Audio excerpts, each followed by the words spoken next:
आपको भी बच जाता है। अब वो पेशेंट जब जैसे ही कोलैप्स होता है तो आपने फौरन उसको जो भी वहाँ पर डॉक्टर अवेलेबल है या सिस्टर अवेलेबल है उसको अप्रोच करेगी। अप्रोच करने के बाद वो देखेगी कि वो सीन सेफ है, अननेसेसरी रश तो नहीं है वहाँ, ठीक है, स्क्रीन आउट करवाने का कह दे।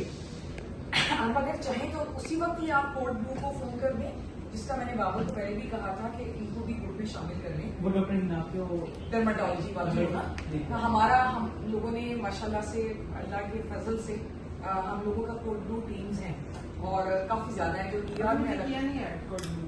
नहीं, मैंने डॉक्टर हिना को कॉन्टेक्ट नंबर सेंड मैं उनका हिना ये है कौन किसका नंबर सेंड कर रहा था बताएं। ब्लू कोड का मैं आपको हम आपको कर लेंगे, हम आपको एंटर करेंगे उसके अंदर, तो आपने वहां पर हेल्प के लिए कॉल कर देंगे, ठीक है। या ये भी आप कर सकते हैं कि आप फौरी तौर पर पेशेंट के पास जाएं और सबसे पहले आप उसको टैप करें।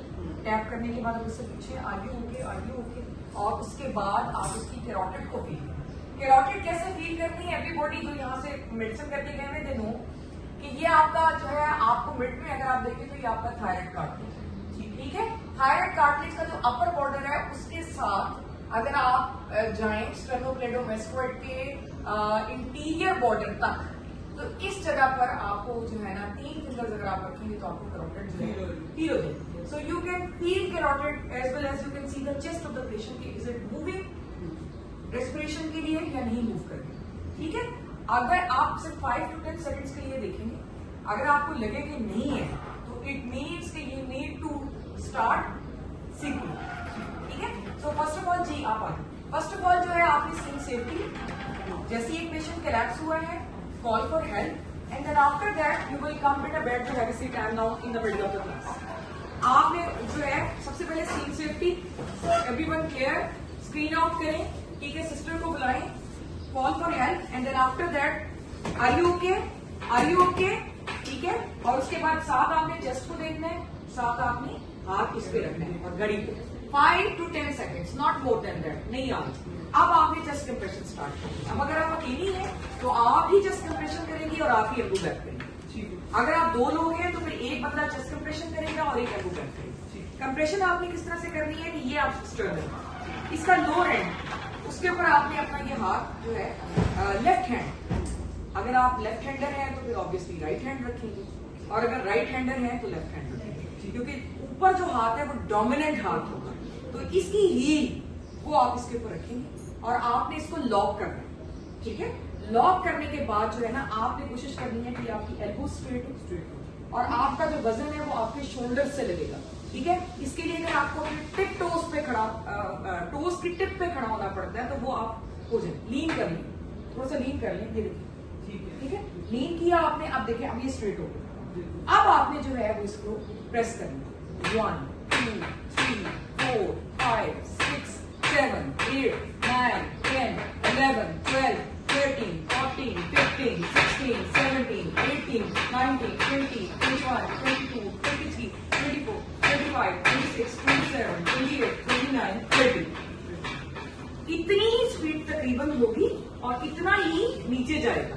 और ये नहीं करना आपने कि रिकॉइल होने देना है। चेस्ट रिकॉइल होगी तो हार्ट को मौका मिलेगा थोड़ा सा फैलने का। जब हार्ट फैलता है तो ही वो फिल होता है। आपने यहां से कंप्रेस किया, वो कंप्रेस हो गया। अब अगर आप मुसलसल कंप्रेशन में रखेंगे तो वो कॉन्स्टिट्यूट रहेगा जब तक कि आप इसको ऊपर नहीं आने देंगे, ठीक है। और ये इतना और स्पीड जो है, और आपने काउंट करना है 1 2 3 4 करके। अब जब आपने ये कर लिया 30 टाइम्स, ठीक है। एक कार्डियक साइकिल उसमें 5 CPR, ठीक है। अब आपने 30 कंप्रेशन देने के बाद फिर आपने यहाँ पर आना है, ठीक है। अगर आपके पास एम्बो बैग अवेलेबल है, ये मास्क होता है, कुछ मास्क होते हैं जिनमें सील होती है, इसमें नहीं है। उसको आपको पहले भरना पड़ता है 10 cc की स्ट्रिंग से, ठीक है। इसमें नहीं है। मास्क का साइज बहुत ज्यादा मैटर करता है। अगर चेहरा छोटा है, मास्क बड़ा है तो हवा इधर उधर से निकल जाएगी, ठीक है। तो ये बड़ा मैटर करता है। तो you should have a medium size mask, small size mask and large size mask and you will use according to the face of the patient। तो बाहर एनीवेज हम इससे गुजारा कर रहे हैं फिलहाल।